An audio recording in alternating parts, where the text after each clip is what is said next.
Good morning. My name is Caralee, and my husband and our children live in Eli. We've lived here for over 26 years. Eli is named after Eli Cohen in the book of Samuel. And why are we called Eli? Because within about 10-minute drive from us, you can go to the ancient site of the tabernacle in Shiloh. When we first moved to Eli, there were 80 families, and all the families lived on one hill of Eli. Today, Eli is about 950,000 families spread out over 7 hills. Probably takes a good 15-20 minutes to drive from one end of the community to the other.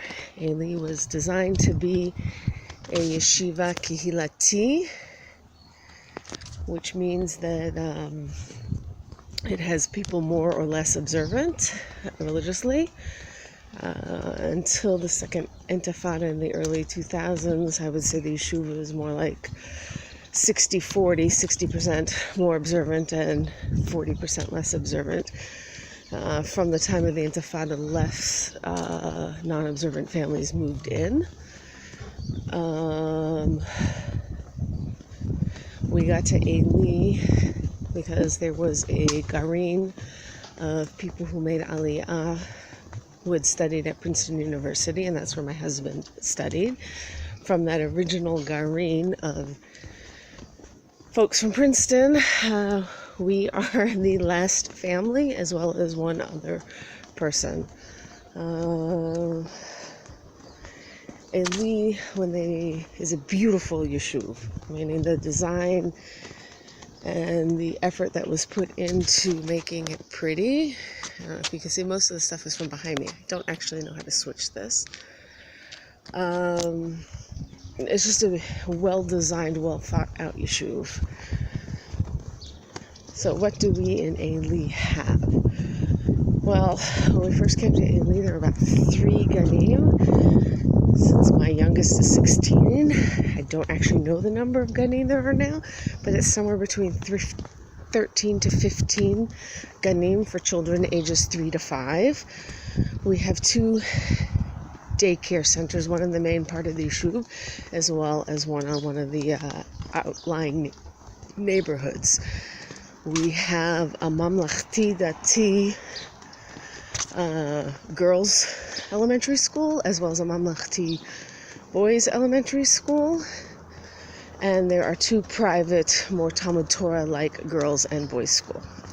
In addition, recently we have a boys high school, which is 7th through 12th grade. It's a Bnei Akiva school, and in Shiloh they have recently opened up a girls' ulpana, also 7th through 12th grade. In addition to the education of the children who live on the yeshuv, the first ever mechina in Israel, Bnei David, was started in Eli. And in addition to the mechina, they have a yeshiva gvoha and a post-army program, and they've opened up a midrasha in Tepuach, and another satellite school in the Bika. So there is a lot of education going on here in Eli. We also have, so we're about to approach our main area of Mischari. Since I don't actually know how to switch the camera, this is the peanut for Gila Kessler. We just hit the end of my street.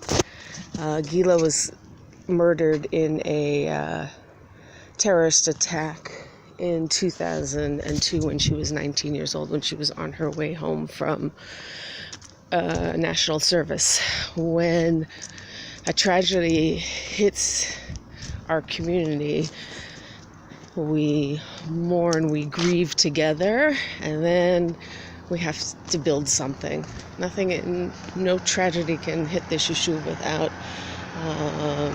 something being built and grown and developed from it. One of the reasons that we've spent the last 26 years living in Eli is because of the amazing sense of community And as I said, when tragedy hits, we mourn together. When there's happy things happening, we rejoice together. When someone has a baby, it means that the local community, the street, organizes food for the week. When someone is sick or in the hospital, again, food is brought. Families don't have to worry. When there's a sick child or a sick mom or a sick dad.